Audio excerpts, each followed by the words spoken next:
반갑습니다. 3일 금요일 새벽을 하나님께 올려드립니다. 나 주의 믿음 갖고 함께 찬양하겠습니다.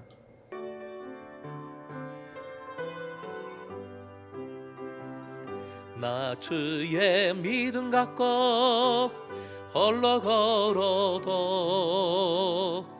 나 주의 믿음 갖고 노래 부르네. 폭풍 구름 몰아치고 하늘 덮어도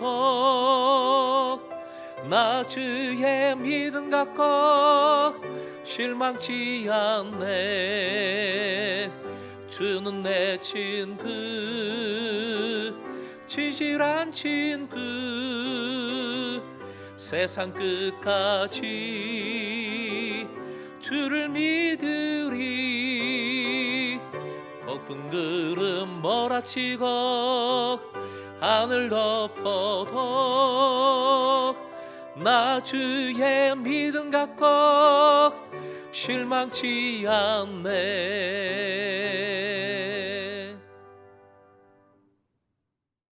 오늘 말씀은 창세기 29장 15절부터 20절까지입니다. 함께 읽겠습니다. 라반이 야곱에게 이르되 내가 비록 내 생질이나 어찌 그저 내 일을 하겠느냐? 내 품삯을 어떻게 할지 내게 말하라. 라반에게 두 딸이 있으니 언니의 이름은 레아요 아우의 이름은 라헬이라. 레아는 시력이 약하고 라헬은 곱고 아리따우니 야곱이 라헬을 더 사랑함으로 대답하되 내가 외삼촌의 작은 딸 라헬을 위하여 외삼촌에게 7년을 섬기리이다. 라반이 이르되 그를 내게 주는 것이 타인에게 주는 것보다 나으니 나와 함께 있으라. 야곱이 라헬을 위하여 7년 동안 라반을 섬겼으나 그를 사랑하는 까닭에 7년을 며칠같이 여겼더라. 오늘의 기도 제목, 주님을 목적으로 삼을 때 온유하며 자유하여 기쁨을 누리게 하소서. 주님을 목적으로 삼을 때 온유하며 자유하여 기쁨을 누리게 하소서. 모세에 관한 유명한 말씀 중에 민수기 12장 3절 말씀 화면 보시고 함께 읽겠습니다. 이 사람 모세는 온유함이 지면의 모든 사람보다 더하더라. 온유함, 온유하다라는 것은 무엇일까요? 온유함이란 철저히 신앙적인 용어입니다. 그냥 성격이 성품이 아니라 철저히 믿음과 관련된 것이다 하는 뜻입니다. 온유함이란 하나님의 뜻과 하나님의 때를 기다릴 줄 안다는 것입니다. 온유한 사람은 하나님께서 주신 것이 아닐 때 절대로 덤벼들지 않습니다.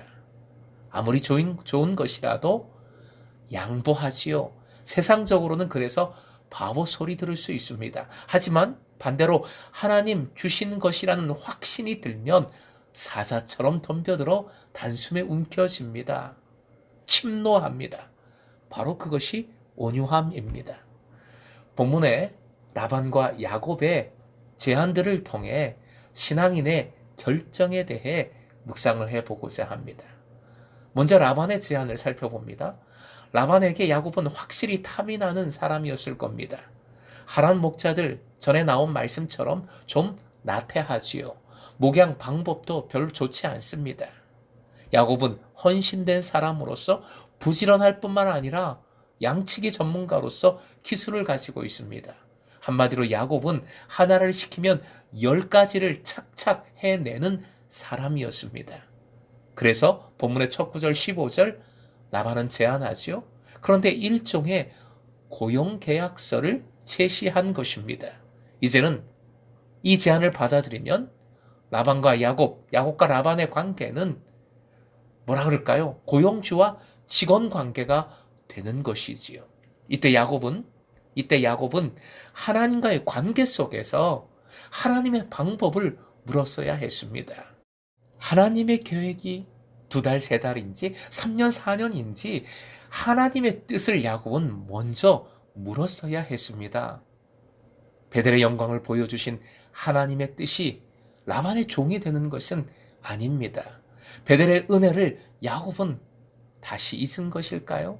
차라리 바보 취급받아도 무료 봉사했으면 어땠을까요?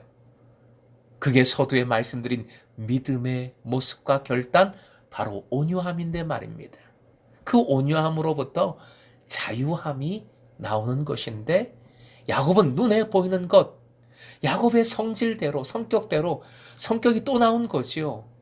움켜쥐고자 합니다. 결국 자유함을 잃게 되지요. 야곱은 라반의 제안에 맞지 않을 합니다. 레아는 소극적이고 라헬은 쾌활하고 적극적인 성격으로 보입니다. 전에 리브가가 낙타 10마리에게 막 달려가면서 물을 먹였던 것 기억하십니까? 야곱은 어머니 리브가와 비슷한 라헬에게 푹 빠져버렸습니다. 라헬과의 결혼을 담보로 7년 계약을 맺자고 제안을 했습니다. 엄청난 파격적인 제안입니다. 그리고 20절, 야곱에게는 그 7년이 금방 지나갔습니다. 사랑이 참 대단하다 할 수 있지만, 남자다 할 수 있지만, 이 제안으로 야곱은 하나님의 종에서 라반의 종으로 전락해 버리게 됩니다. 고린도전서 6장 12절, 모든 것이 내게 가하나 다 유익한 것은 아니라 했습니다. 야곱이 라반과 고용 계약을 맺은 것이 큰 죄악은 아닙니다. 하나님께 버림받는 일도 아니고 지옥 가는 것도 물론 아닙니다. 그러나 그것은 야곱의 삶에서 절대 유익한 일이 아니었습니다. 두 목적이 부딪혔습니다. 라반은 야곱이 하는 일, 그것을 통한 이익이 목적이었고, 야곱은 사랑하는 라헬과의 결혼이 목적이었습니다. 이렇게 두 목적이 부딪힐 때 어떻게 결과가 나올까? 드라마라면 이제부터 흥미진진합니다. 하지만 한 사람의 믿음의 여정이라면, 한 사람의 인생이 걸린 일이라면 심각한 상황이지요. 야곱은 자신이 이루고자 하는 목적만 보고 있습니다. 그 목적을 향해 무작정 달려갑니다. 눈에 불을 켜고 쫓아다니고 있는 겁니다. 7년이란 세월을 며칠처럼 여긴 것은 사실 한편으로는 소비이고 허비입니다. 야곱은 7년이 금방 지나갔으나 아마 하나님께는 7년이 정말 답답하셨을 겁니다. 주신 시간과 기회를 허비하거나 남용하지 마십시오. 에베소서 5장 15절부터 16절 화면 보시고 함께 읽겠습니다. 그런즉 너희가 어떻게 행할지를 자세히 주의하여 지혜 없는 자 같이 하지 말고 오직 지혜 있는 자 같이 하여 세월을 아끼라. 때가 악하니라. 야곱은 지혜롭지 못했어요. 그래서 세월을 허비하게 됩니다. 진리는 자유케 합니다. 하나님을 의지할 때, 하나님의 뜻을 온전히 붙들 때 그 사람은 온유해집니다. 그런데 그리스도인들이 다른 목적에 집착할 때, 다른 목적을 붙들고자 할 때 자유함도 온유함도 지금의 야곱처럼 잃어버리게 되지요. 놓치게 됩니다. 그리스도의 십자가는 그리스도의 온유함이지요. 가장 바보 같고 연약하고 비참하고 비천한 것 같지만 십자가는 세상을 이기는 놀라운 능력임을 다시 한번 기억하십시다. 사랑하는 금성의 제자 여러분, 어떤 제안을 혹시 하셨습니까? 어떤 제안을 새롭게 받으셨습니까? 새로운 계획을 가지고 계십니까?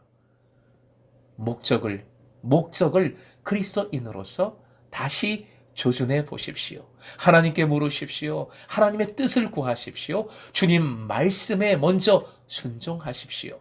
그리할 때 참된 자유를 누리고 온유함으로 세상을 변화시키는 진짜 기쁨의 삶을, 행복한 삶을 오히려 살아가는 여러분 되시길 주님의 이름으로 축원드립니다.